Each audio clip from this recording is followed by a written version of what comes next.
إكرم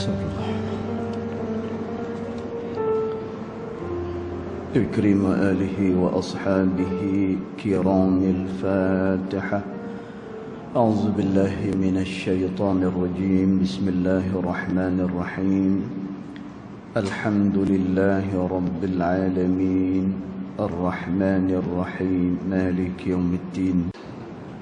إياك نعبد وإياك نستعين. اهدنا الصراط المستقيم صراط الذين أنعمت عليهم غير المغضوب عليهم ولا الضالين آمين. السلام عليكم ورحمة الله وبركاته.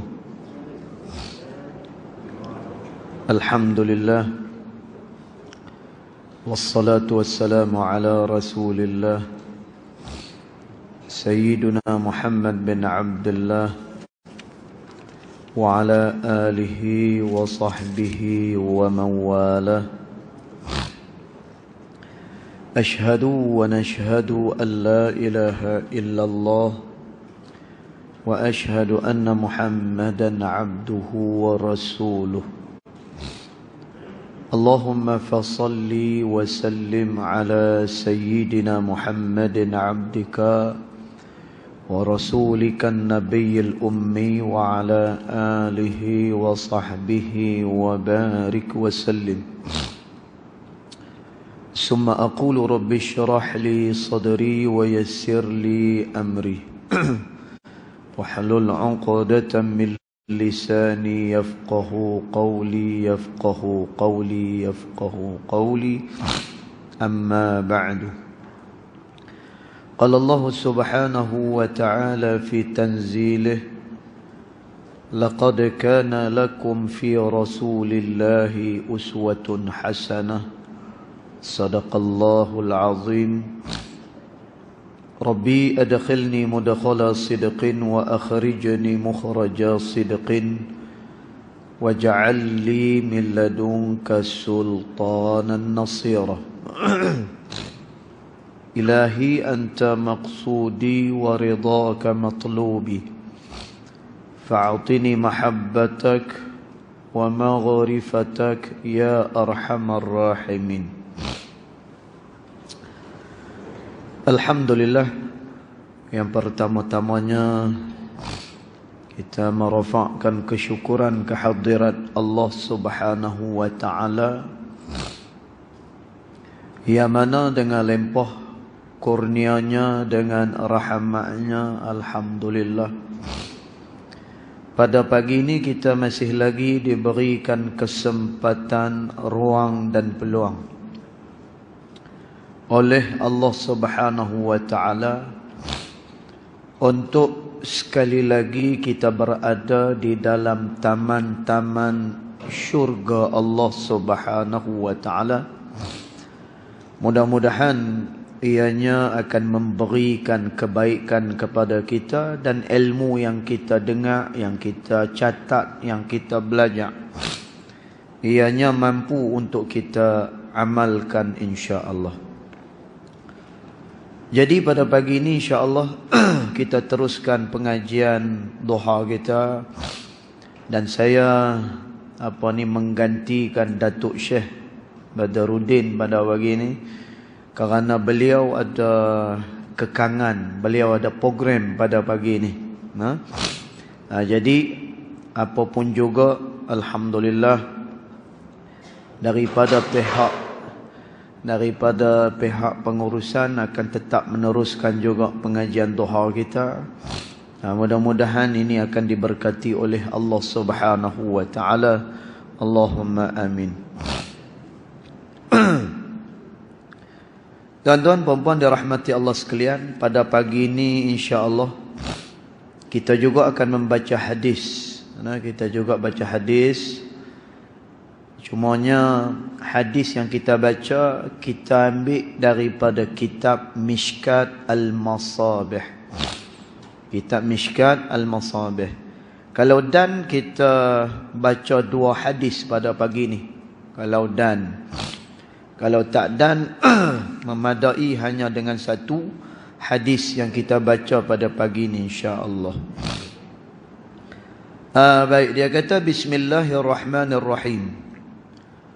Qala muallif rahimahullahu ta'ala wa nafa'ana bi'ulumihi fid daraini amin. Minta maaf tuan-tuan dan puan-puan, kalau suara kurang kuat pada pagi ni, sebab saya dah 3 minggu dah rengkung tak berapa nak elok. Tapi alhamdulillah, dia nampaknya macam kui nak elok, alhamdulillah. Cumanya dia tak boleh bercakap kuat. Itu saja. Minta doa daripada semua sekali, insya-Allah mudah-mudahan cepat sembuh. Tapi mujuk dia kena waktu ni. Mujuk dia kena waktu ni. Dia tak kena pada waktu Ramadan, kan? Ramadan esok ni kena jadi imam tarawih. Itu lagi berat lagi, kan? Setakat orang kata biasa-biasa ni boleh lagi. Tapi kalau jadi imam tarawih esok 20 rakaat malu, kan? Kita nak ingat hafalan Quran pula lagi. Berat tu, kan? Jadi biar dia kena awal-awal tak apa. Baik, maka dia kata bismillahirrahmanirrahim. Qala muallif rahimahullahu ta'ala wa nafa'ana bi'ulumihi fid daraini amin. Hadis wa an Abdullah bin Amr radhiyallahu anhu qala qala Rasulullah sallallahu alaihi wasallam Inna Allah la yaqbidul ilma intiza'an yantazi'uhu minal ibad walakin yaqbidul ilma biqabdil ulama hatta idza lam yubqa aliman ittakhadhan nasu ru'usan juhala fasu'ilu faftau bighairi ilmin fadallu wa adallu muttafaqun alaih. Dia kata Sayyiduna Abdullah bin Amr radhiyallahu anhu meriwayatkan, dia kata bahawa Rasulullah sallallahu alaihi wasallam bersabda, sesungguhnya Allah Subhanahu wa taala tidak akan mengangkat ilmu. Tuan-tuan, maknanya pada akhir zaman nanti, dan kita berada pada zaman tu. Kita lah ni berada pada zaman tersebut, iaitulah pada zaman-zaman yang akhir. Tuan-tuan, apa dia maksud zaman yang akhir? Iaitulah zaman kita begitu jauh daripada kenabian, kemudian banyaknya berlaku perkara-perkara fahsya, yakni perkara mungkar kepada Allah Subhanahu wa taala. Zaman di mana orang dah jauh dah daripada agama. Ini zaman dia yang disebut sebagai zaman yang akhir. Kiamat Allah Ta'ala a'lam bilakah dia berlaku. Ianya adalah di dalam pengetahuan Allah dan Rasulnya. Kerana tu kita jangan duk bahas-bahas bila agamanya nak berlaku hari kiamat. Macam nak sangat. Macam kita melakukan persediaan banyak. Satu hari ada orang dia tanya dengan Nabi SAW. Orang tanya, sahabat tanya dengan Nabi, mata taqumus sa'ah? Ya Rasulullah, bilakah berlakunya hari kiamat? Apa jawab Nabi SAW? Nabi kata, ma a'adatta laha. Kamu duk tanya soal kiamat ni, apa persediaan kamu dengan hari kiamat tersebut? Tuan-tuan, jadi lah ni yang perlu kepada kita adalah persediaan. Sama ada persediaan untuk mati dan juga persediaan menghadapi zaman-zaman akhir sebagaimana yang dijanjikan oleh Allah Subhanahu wa taala. Ni hari ni orang banyak dia kadang-kadang dia teka tebak macam-macam, ni dekat kiamat apa semua sekali. Dan tuan buat persediaan. Dan persediaan ini telah pun lama disebut oleh Allah Subhanahu wa taala. Pasal apa yang tu kita tak mau ikut? Kata Allah Subhanahu wa taala, "Wa tazawwadu fa inna khairaz zadi taqwa." Hendaklah kamu buat bekalan, kata Allah. Quran lama dah sebut. Wa tazawwadu, buatlah bekalan, kata Allah. Fa inna khairaz zadi taqwa, dan sebaik-baik bekalan adalah bekalan takwa, kata Allah Subhanahu wa taala. Yang ni lama dah Allah Taala sebut. Maknanya apa? Disuruh kepada kita buat persediaan, sama ada untuk hari mati ataupun menghadapi zaman-zaman akhir yang disebut oleh Nabi sallallahu alaihi wasallam. Baik. Jadi Nabi sallallahu alaihi wasallam kata, sesungguhnya Allah Taala tidak akan mengangkat ilmu. Maknanya di akhir zaman ni, tuan-tuan, ilmu akan dicabut, ilmu akan ditarik oleh Allah Taala. Dan sebab tu kita bersyukur, kerana kita masih dipilih oleh Allah Ta'ala untuk belajar. Tak tahulah, tuan-tuan, perempuan. Tapi kalau ikut cerita arwah ayah saya, ikut cerita tok-tok saya dulu ni, dia kata apa? Dia kata, orang zaman dulu nak mengaji susah, dia kata. Dia tahu, saya jenis orang yang membesar pada tahun 80-an, 90-an. Kira-kira pada hari ini kami generasi 40-an pada hari ini. Dan tuan, Allah Ta'ala alam. Tapi tu yang diceritakan oleh orang-orang lama kita. Dia kata, nak pi mengaji susah. Dan tu arwah ayah saya kata apa? Nak pi mengaji Al-Quran. Dia kata, ni jalan tak ada tar. Jalan-jalan merah. Lepas itu kiri kanan dengan lalang sama tinggi dengan orang. Nampak? Tuan-tuan, pada zaman tersebut. Tapi pada hari ini alhamdulillah, kita boleh mai, kita ada masa, kemudian pengajian ni dibuat di mana-mana, tak perlu bayar pun. Tak perlu bayar. Cuma kalau dekat masjid kat Zurau ada tabung, hak tu ikut ndak kita. Maka kita masukkan dekat dalam tabung, maka boleh pahala daripada Allah. Namun tidak ada yuran apa pun. Tuan-tuan, ni satu nikmat daripada Allah Ta'ala. Pasal apa kita kata nikmat? Kerana bila kita mengaji, bila mana kita belajar, kita akan dapat tahu mana yang dibolehkan oleh agama dan juga mana yang tidak dibolehkan pada agama. Tuan-tuan, ni untung dia. Dan orang yang melakukan taat pada Allah dan dia meninggalkan perkara yang diharamkan oleh Allah, tuan-tuan, dialah yang akan mendapatkan kehidupan yang baik daripada sisi Allah Subhanahu wa taala. Tu dia. Jadi kata Nabi SAW, Allah tidak mengangkat ilmu. Maknanya apa? Di akhir zaman nanti ilmu dicabut oleh Allah Ta'ala. Dia kata sesungguhnya Allah Subhanahu wa Ta'ala tidak akan mengangkat ilmu dengan menariknya daripada hamba-hamba dia.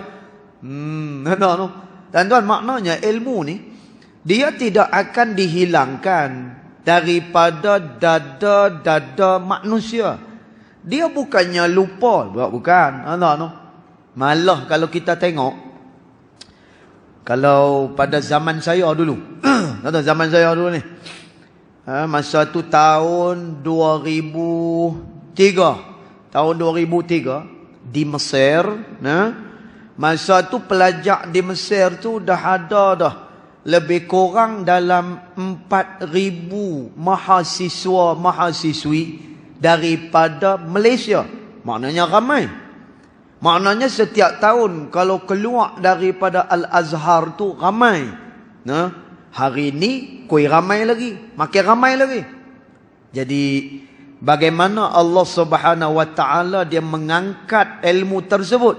Kata Nabi SAW, Allah tak angkat ilmu dengan menariknya daripada hamba-hamba dia. Maknanya ilmu tak hilang daripada dada-dada manusia.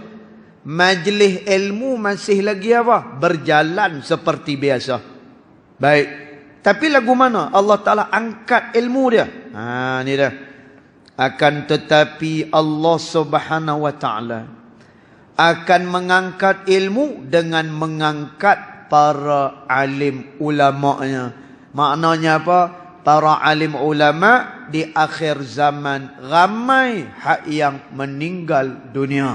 Itu cara Allah Subhanahu wa taala dia mengangkat ilmu ni.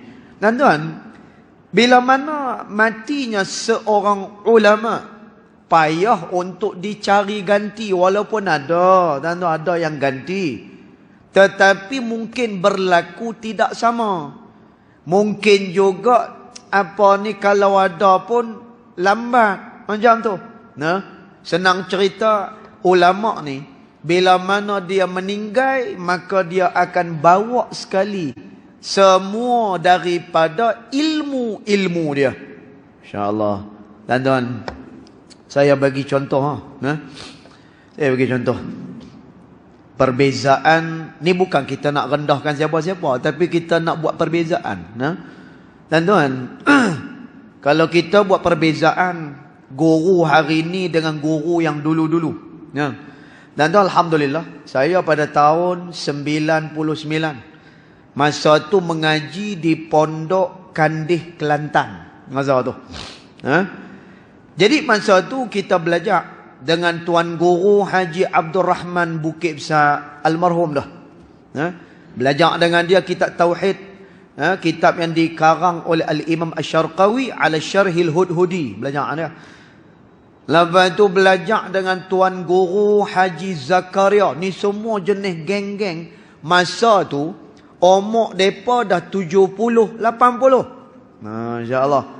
Dah ramai lagi ulama-ulama tua hak yang lain. Dan tuan, saya nak cerita apa?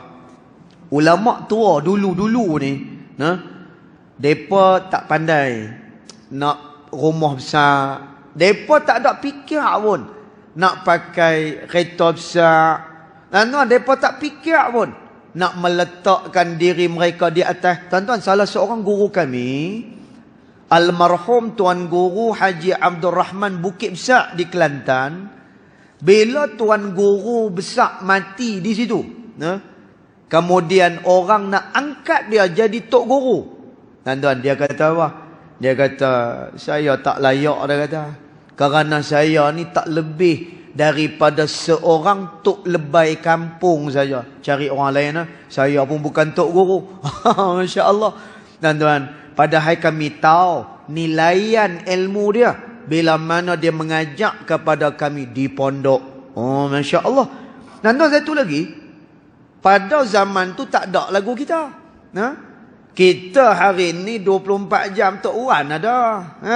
Dengan Facebook, TikTok, lagi apa lagi. Yalah, pasal dah zaman dia. Buatnya mana?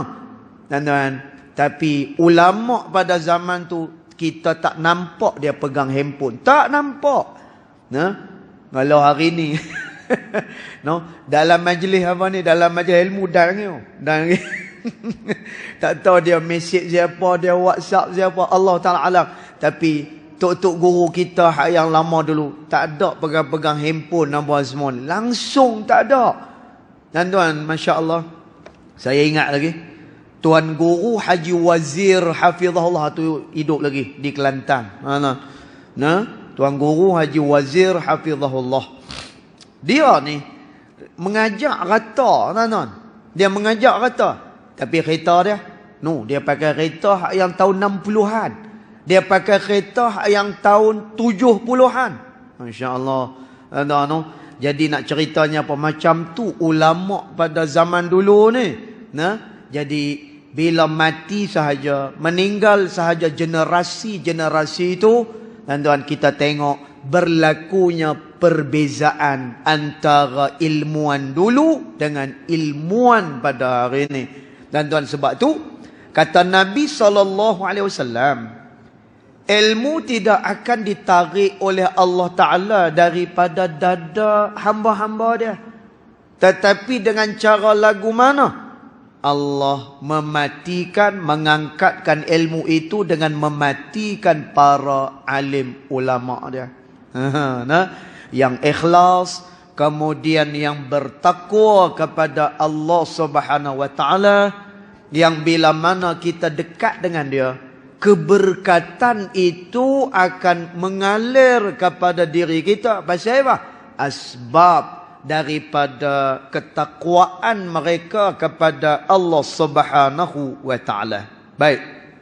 Lalu Nabi kata, bila ulama-ulama itu dimatikan oleh Allah Subhanahu Wa Ta'ala,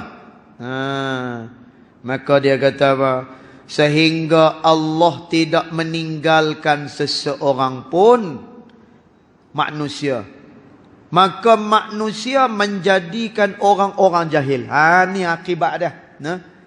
Bila mana meninggalnya sahaja orang-orang alim, bila mana tak ada lagi dah orang yang bertakwa kepada Allah Subhanahu Wa Ta'ala. Tuan-tuan, apatah lagi di bidang ilmu. Tuan-tuan, ilmu ni, saya nak abang lah. Dia ilmu ni bukan kita baca. Bukan kita baca. Sebab itu Al-Imam Zarnuji rahimahullahu ta'ala, dia sebut dalam kitab dia, kitab adab, Ta'alim Muta'allim Tariqut Ta'allum. Dia kata apa? Sekurang-kurang belajar agama itu 10 tahun. Yang paling sempurna, dia belajar agama selama 20 tahun. Sebab tu, tuan-tuan perempuan sekalian, kalau kita ada anak yang mengaji di madrasah, yang ada mengaji dekat luar negara, terutamanya di dalam pengajian agama, jangan kerap sangat kita pi WhatsApp dah, bila nak balik, bila nak balik. Mak ataupun ayah, bila mana hantar anak pi mengaji ni, seolah-olah macam kita hantar dia untuk pi ke medan jihad, ke medan perang, untuk menegakkan kalimat Allah Subhanahu Wa Ta'ala. Nanti ni cerita pengalaman lagi. Dulu masa mula-mula nak pi ke Mesir, akhir tahun 2003, saya pi akhir 2003. Balik akhir 2007 balik. Jadi masa nak pi ke Mesir tu, masa tu kereta baru keluar. Ada kereta baru keluar, kereta perdana V6 dulu kereta pun harga mahal kereta tu dulu. Lah ni 4-5 ribu kereta tu kan. Dan zaman tu keluar perdana V6. Ada pula orang main hantar apa ni katalog tu. Kita pula masa tu nak pi ke apa ni, nak pi melanjutkan pengajian. Budak umur masa tu baru 19-20 lebih kurang macam tu. Dalam pala ni duk fikir, dah boleh pi mengaji jauh ni, mengaji kat universiti ni. Kira lepas-lepas balik ni kemah duit banyak saya bawa katalog tu pi dekat arwah ayah. Saya kata apa? Ni ayah, balik pada Mesir tu ni, dapat kerja elok-elok. Ni kereta ni buat keluar tu. Hembang macam tu. Kereta ni dulu, apa bahaya ni dulu. Kemudian arwah ayah dia tak cakap apa. Lalu dia kata apa? Dia cakap apa? Ni pesan dia. Dia kata, ilmu tu dapatkan dulu. Dia kata, hang ada ilmu, kat mana letak sekalipun orang guna kat hang. Dia kata macam tu. Masya Allah. Tuan-tuan, yang itulah jadi pembakar semangat. Sampailah pada hari ni saya masih lagi menyambung lagi pengajian. Kalau kira-kira, tuan-tuan, purata tahun pengajian tu, dekat dalam 25 tahun. Lebih kurang macam tu. Masih lagi lah orang kata mengaji macam saya pun nak dapatkan ilmu tersebut. Jadi, tuan-tuan, ilmu ni dia memerlukan kepada penguasaan. Dia memerlukan kepada penguasaan. Dia memerlukan kepada apa? Pendetilan. Dia memerlukan kepada kefahaman. Jadi tak semua orang direzekikan dengan kefahaman. Tak semua orang direzekikan dengan detailnya ilmu tersebut. Dan dia perlukan kepada pengorbanan. Dan tuan, kalau belajar ni jenis nak main-main, lepas itu jenis nak main handphone, banyak handphone daripada dia murajaah kitab. Dan tuan, kita tengok ulama-ulama pada zaman dulu, mereka ni jadikan kitab sebagai kedua orang tua mereka. Macam tu. Dan tuan, kerana tu ilmu mereka, Masya Allah, bila mereka mati, maka payah dan sukar untuk dicari ganti. Jadi kata Nabi SAW, sehinggalah Allah tidak meninggalkan seorang pun. Lalu manusia menjadikan orang-orang jahil sebagai ketua-ketua. Maknanya dia jadikan orang jahil sebagai ikutan pada dia. Dan tuan, bahaya bila mana kita jadikan orang jahil ni sebagai ikutan. Kerana tu jangan kita pandang, pandainya orang itu berpidato. Dan tuan, jangan kita pandang daripada sudut pakaian dia. Tetapi kita kena tengok apa perjalanan dia. Bagaimana perjalanan dia. Dia bawa kita betul ke? Mengikut Al-Quran dan juga sunnah baginda Nabi SAW. Dan tuan, pasal apa? Kerana kita nak pikut dia. Dia tu sebagai driver kita. Dan tuan, sebab itu, satu cerita lah. Ulama daripada Al-Bukhara. Dan Bukhara ni tempat siapa? Bukhara adalah tempat Al-Imam Al-Bukhari rahimahullahu ta'ala. Dan ulama-ulama di Bukhara ni, dia ada satu tabiat dia. Tabiat lagu mana? Tabiat dia, kalau dia nak belajar dengan satu-satu orang, maka dia akan duduk di tempat orang yang mengajak tu selama sebulan. Lalu dia akan tengok apa orang ni mengajak. Dia akan tengok apa dia punya kelayakan dia. Maka dia akan tengok yang paling penting sekali. Dia akan tengok bagaimana akidah seseorang tersebut. Sama ada dia bersesuaian dengan Al-Quran ataupun sebaliknya. Dan tahu pasal apa kita kena buat penilaian yang macam tu?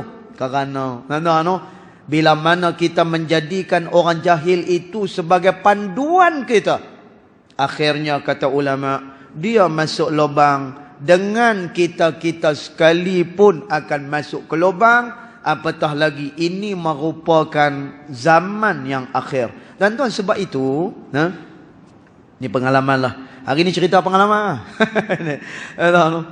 Dan alhamdulillah, saya bukan pandai. Saya tak pandai. Kalau saya pandai, saya tak payah belajar lagi dah.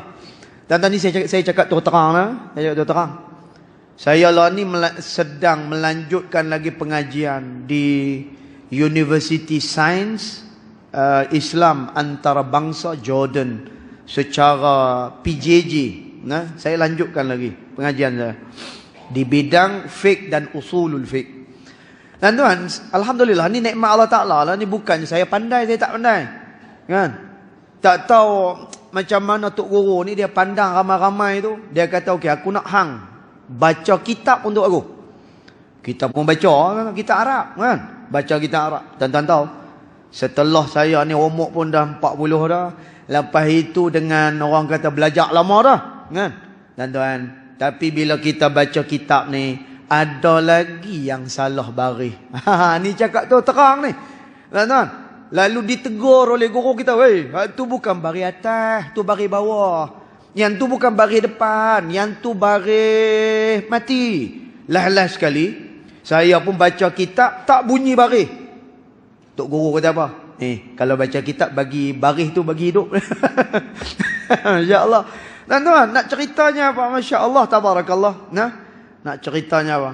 Nak ceritanya, tuan-tuan, bukannya mudah untuk kita menguasai akan sesuatu ilmu tersebut, dia perlukan kepada pengorbanan. Dan tentu bagi orang yang belajar. Bagi kita pula di zaman-zaman akhir ni, kita nak kena tengok betul-betul sehinggalah orang tersebut kita boleh pegang dia, sehinggalah dia bawa kita masuk ke dalam syurga Allah Subhanahu wa taala. Dan sebab itu saya cerita tadi, kalau di Mesir, kalau di Yaman, tuan-tuan, alhamdulillah lah, ni nikmat Allah taala, pernah juga mengaji di sana. Tuan-tuan, kalau di Mesir, yang bercakap agama ni mesti orang tu adalah orang yang berkelayakan. Ni, yang kita tahu dia punya kelayakan macam mana. Dan tuan, maka dia berhak untuk bercakap soal agama. Dan ulama mereka pula berperanan. Dan tuan, kalau di Mesir, kalau ada apa-apa isu-isu yang terbaru, yang orang duk cerita, nanti ulama ni akan berkumpul, dia akan keluarkan satu risalah. Dan tu risalah tu free of charge, tak perlu bayar. Dia akan letak dekat tangga-tangga masjid, kita ambil dan juga kita baca. Dan tuan, tu yang berlaku di Mesir. Dan tuan, kalau di Yaman lagi ketat lagi. Kalau di Yaman, tuan, orang ni dia tak akan boleh ikat serban. Dia tak akan boleh pakai jubah yang 2 lapis tu. Dan tuan, selagi mana dia tak habis kitab Minhajut Talibin, kitab yang paling akhir di dalam mazhab Al-Imam Syafi'i rahimahullahu ta'ala. Dan apa apa? Kerana dia nak jaga, ini ulama yang boleh diikuti. Yang ni kalau dia jadi driver kita, sat lagi masuk gaung. Dan tuan, hadis telah pun beritahu kepada kita akan perkara tersebut. Pasal apa? Kerana kita nak selamat bila beramal. Dan amal tu kita nak bawa jumpa dengan Allah Subhanahu wa ta'ala. Jadi, tuan-tuan perempuan sekalian, bidang agama dia bukan bidang cari makan. Dia adalah bidang apa? Kalau orang yang mengajak ni, hal-hal keduniaan tu dia kena tahu tepi dulu. Dia kena tahu tepi dulu. Tuan-tuan, benda yang paling utama bagi orang yang mengajak kepada orang lain ni, macam mana dia nak bagi yang betul supaya orang tu diterima amalan dia oleh Allah Subhanahu wa taala. Baik. Lalu kata Nabi SAW, Allah tidak meninggalkan seorang pun manusia sehingga kan manusia menjadikan orang-orang jahil sebagai ketua-ketua, yakni sebagai ikutan kepada mereka. Maka mereka ditanya, ni problem. Bila mana dah tak ada lagi dah orang alim, lalu orang-orang jahil itu pula yang dijadikan ikutan. Lalu bila ada masalah, kata Nabi, orang jahil itu ditanya. Berat tak berat tu? Ni berat kan? Ibarat macam ni lah, tuan-tuan. Tuan-tuan rosak kereta. Tapi tuan-tuan, Masya Allah, sayang dekat para ustaz-ustaz ni. Sayang pada para asatizah ni kan. Saya yakin orang kita sayang pada asatizah, pada guru-guru kita. Saya yakin, tuan-tuan. Pasal apa? Tuan-tuan tengok lah. Bila ustaz-ustaz ni masuk kedai makan ke mana kan. Bila keluarnya ada je nanti orang yang tapau, orang yang bayarkan apa semua. Masya Allah, kita sayang kepada para alim ulama kita. Tengok sekolah-sekolah tahfiz, madrasah-madrasah, ramai orang yang infakkan harta mereka ke situ. Dan maknanya apa? Kita sayang pada agama kita. Kita sayang kepada para alim ulama kita. Masya Allah. Tapi kata Nabi SAW, nanti apabila di akhir zaman yang tinggal adalah orang jahil. Lalu orang jahil tu ditanya, dan kita sayang pada alim ulama kita. Tapi bila kereta rosak, ni contoh, kereta rosak. Kereta rosak, dia tak fikir lain dah. Dia fikir orang yang dia sayang. Gagah bawa kereta. Gagah bawa itu. Pi dekat abang ni, pi dekat orang yang dia sayang, ulama. Dia pi, ni Tok Guru, kereta rosak lah. Tak boleh duduk. Minta tengok sikit pasal apa kereta ni. Tuan, kena dia pula nak jaga juga kedudukannya. Nak cakap tak tahu, malu. Dan dia pun buat macam tu, rasa lebih kurang macam tu. Dia kata apa? Dia kata, aku perasan kereta hang ni kena santau. Masya Allah. Tuan-tuan, ulama menyebut, kalaulah kamu bertanya dengan orang yang bukan bidangnya, kamu akan dengar fatwa yang pelik-pelik daripada dia. Bila mana kita pergi tanya kepada orang yang bukan daripada ahli dia, ulama kata, kamu akan dengar keluarnya daripada mulut dia yang pelik-pelik, kata ulama. Masya Allah. Jadi kalau kereta rosak, bagi dekat mekanik, bukan bagi dekat dekat para alim ulama kita, bukan dia. Tapi tengok Nabi kata apa? Orang-orang jahil itu dijadikan sebagai ketua mereka, yakni sebagai ikutan mereka. Maka mereka ditanya, ni berat ni. Lalu mereka ditanya, dahlah ditanya, dan mereka mengeluarkan fatwa tanpa ilmu. Allahu Akbar. Dia jahil, kemudian ditanya dia berkenaan dengan masalah agama.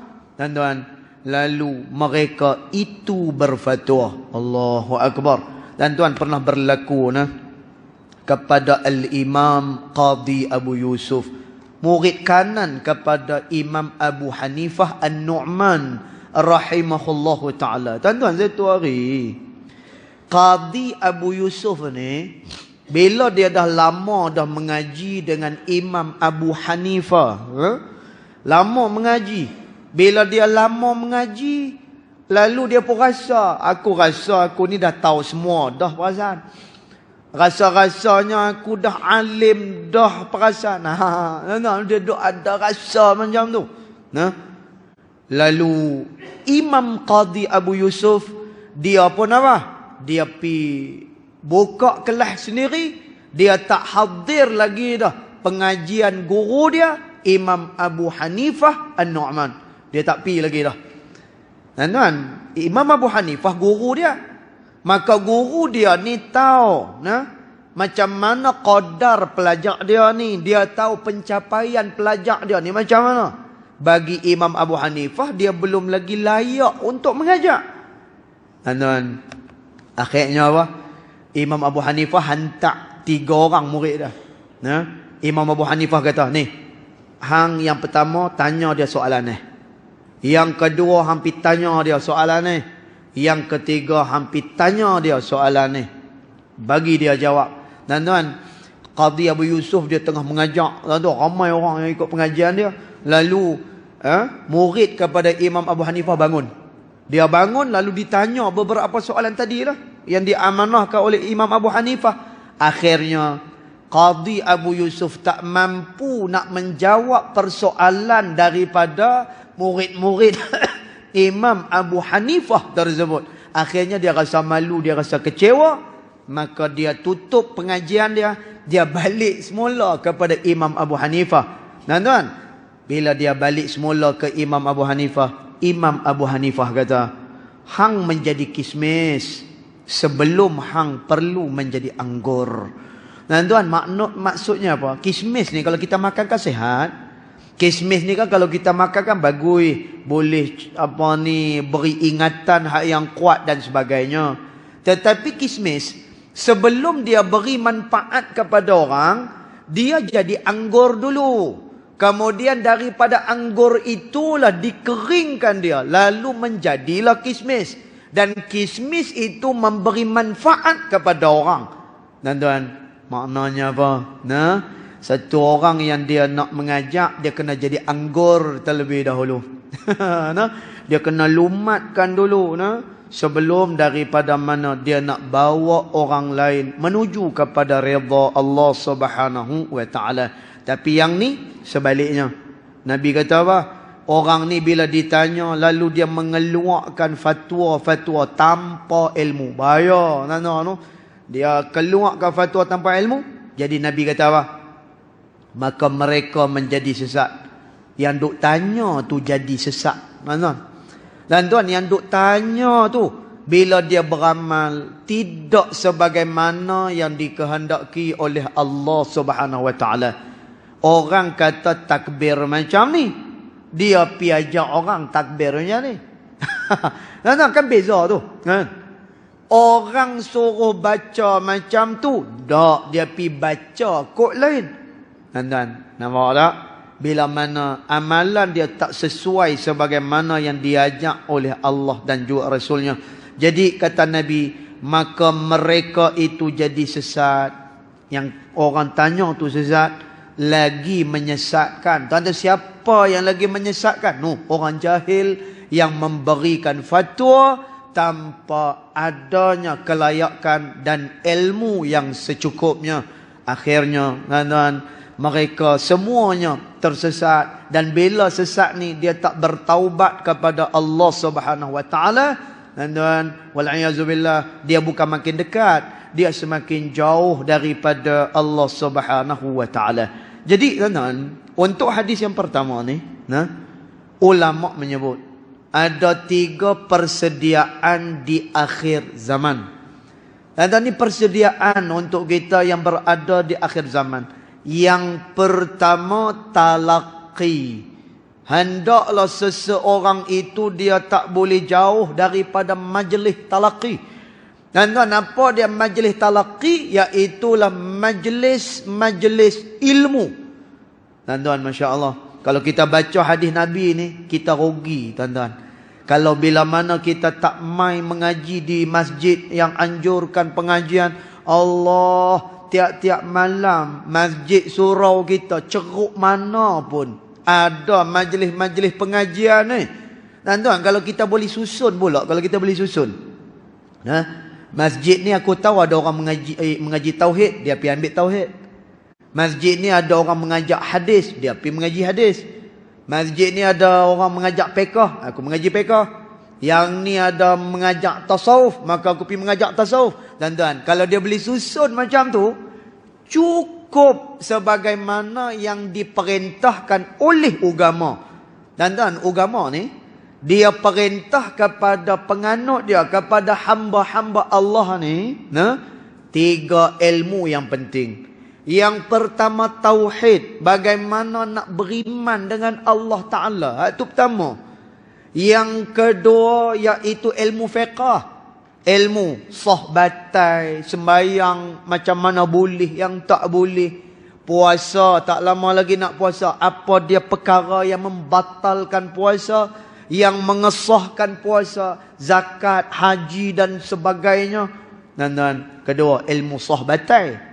Yang ketiga ilmu tasawuf, iaitulah ilmu untuk menyucikan diri pada Allah. Dan tuan, jadi peluang ni dia terbuka kepada kita.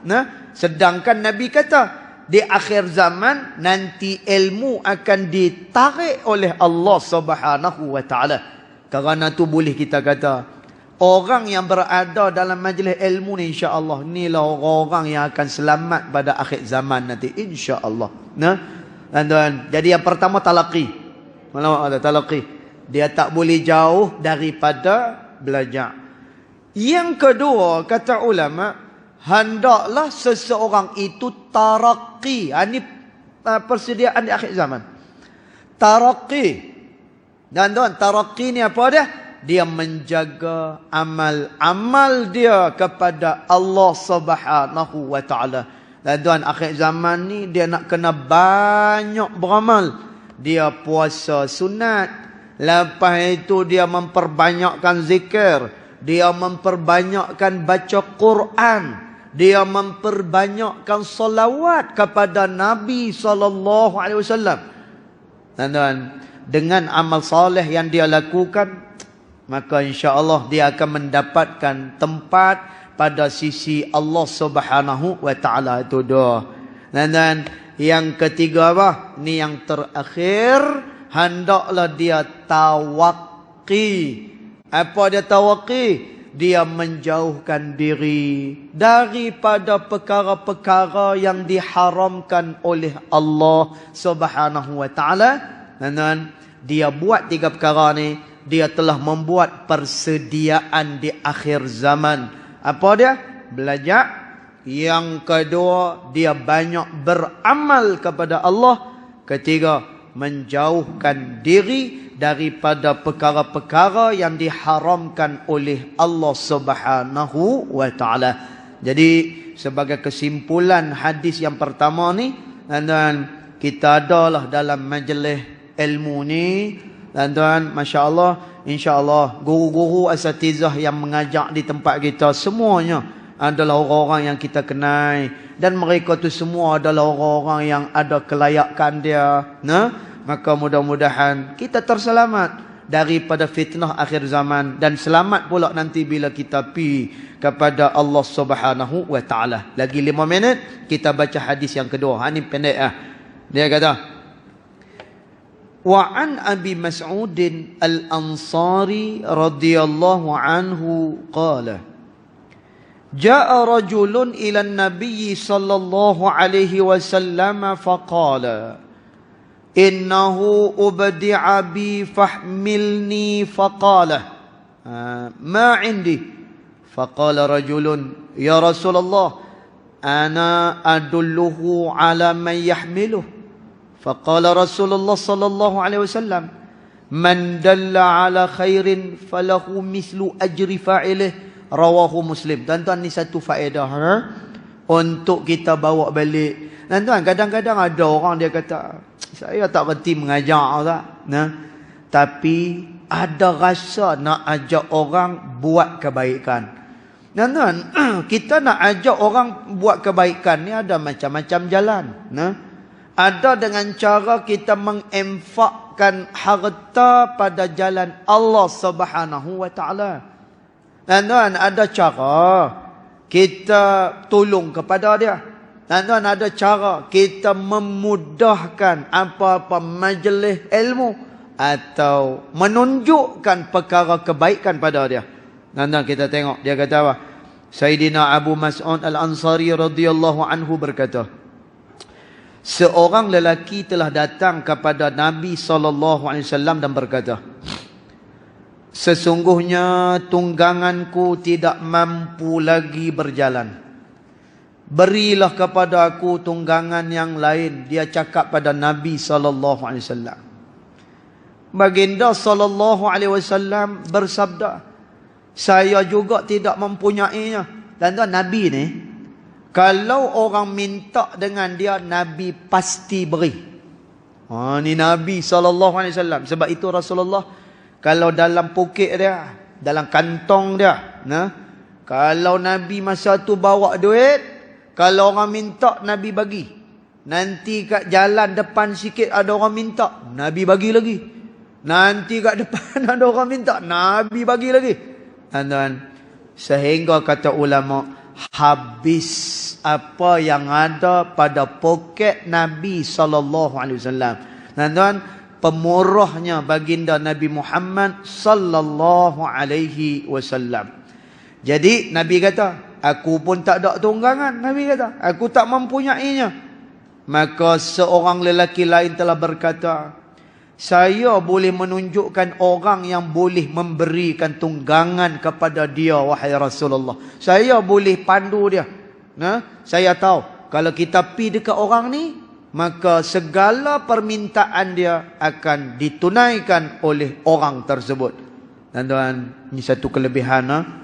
Siapa ada kemampuan, siapa-siapa yang ada apa-apalah kemampuan, kita mudahkan urusan orang lain. Dan tuan, Nabi sebut dalam hadis, orang yang memudahkan urusan saudara dia, Allah Ta'ala juga akan memudahkan segala urusan dia, dunia dan juga akhirat. Dan kita lepas ke urusan orang dunia, tetapi balasan dia dunia dan juga akhirat dipermudahkan oleh Allah Subhanahu wa taala. Jadi kita mudahkan tuan-tuan segala urusan saudara-saudara kita. Kita lepaskan hajat dia, Allah taala melepaskan hajat kita. Kerana tu Nabi SAW sebut, anfiq unfiq alaik. Wahai anak Adam, Nabi kata, kalaulah kamu infakkan harta kamu pada jalan Allah, Allah akan infakkan pula pada kamu. Dan maknanya apa? Macam-macam kelebihan yang akan diberikan oleh Allah kepada orang yang memudahkan urusan saudara dia. Jadi ada orang dia minta tunggangan dengan Nabi. Nabi kata aku pun tak ada. Lalu mai satu orang yang lain. Orang ni kata, ya Rasulullah, saya boleh tunjuk pada dia. Kepada siapa? Kalau dia minta, segala permintaan dia akan ditunaikan. Nabi pun kata, Nabi bersabda, barang siapa yang menunjukkan kepada kebaikan, baginya, Allahu Akbar, tuan-tuan dengar, bagi dia ganjaran seperti orang yang melakukannya. Tuan-tuan, bila mana kita tunjukkan kebaikan pada satu orang, bila mana kita ajak kepada satu orang, tuan-tuan, ni saham kita lah, ni saham kita, yang ni saving kita, yang ni adalah simpanan kita. Tuan-tuan, kita tunjuk orang lain dengan satu kebaikan, selama dia melakukan kebaikan itu, ganjaran dia sama kita dapat sebagaimana orang yang beramal dengan kebaikan tersebut. Tuan-tuan, kerana tu kita tunjuk kepada orang, weh, hari ni ada majlis ilmu. Tuan-tuan, dia pi. Tuan-tuan, selama dia beramal, selama dia duduk dalam majlis ilmu, kita mendapatkan ganjaran yang sama daripada sisi Allah Subhanahu wa taala. Tuan-tuan, kita tunjuk cara kita sembahyang. Kita tak cakap apa pun. Kita tengok orang tu tak sembahyang, kita pun sembahyang. Kita tunjuk depan dia. Tuan-tuan, kita tunjuk kebaikan kepada dia. Apatah lagi kita pi ajak dia pula pada kebaikan. Subhanallah, dia akan dapatkan ganjaran sama seperti orang yang melakukan kebaikan tersebut. Jadi ini merupakan satu benda yang mudah bagi kita, tuan-tuan perempuan sekalian, untuk kita menambahkan lagi simpanan kita, untuk kita tunjukkan kepada Allah Subhanahu wa taala. Jadi masa dah pun time 10.30 dah. Jadi kita berhenti dulu. Mudah-mudahan apa yang kita dengar pada pagi ini memberikan manfaat, dan kita doa dengan Allah Ta'ala, mudah-mudahan yang kita belajar, yang kita dengar boleh diamalkan, dan amalan kita insya-Allah akan diterima pada sisi Allah Subhanahu wa Ta'ala. Cukup setakat tu. Yang baik datang daripada Allah Subhanahu wa Ta'ala, yang tidak baik datang daripada kejahilan diri saya sendiri. Walaupun hakikat kedua-duanya datang daripada Allah Subhanahu wa taala. Bismillahirrahmanirrahim. Alhamdulillahi rabbil alamin, wassalatu wassalamu ala asyrafil anbiya wal mursalin wa ala alihi wa sahbihi ajma'in. Allahumma ighfir lana ma akhtana wa ma ta'ammudana wa ma asrarna wa ma a'lanna wa ma anta a'lamu bihi minna, antal muqaddim wa antal muakhir. لا إله إلا أنت سبحانك إنا كنا من الظالمين. وصلى الله على سيدنا محمد وعلى آله وصحبه وبارك وسلم، والحمد لله رب العالمين، والله أعلم.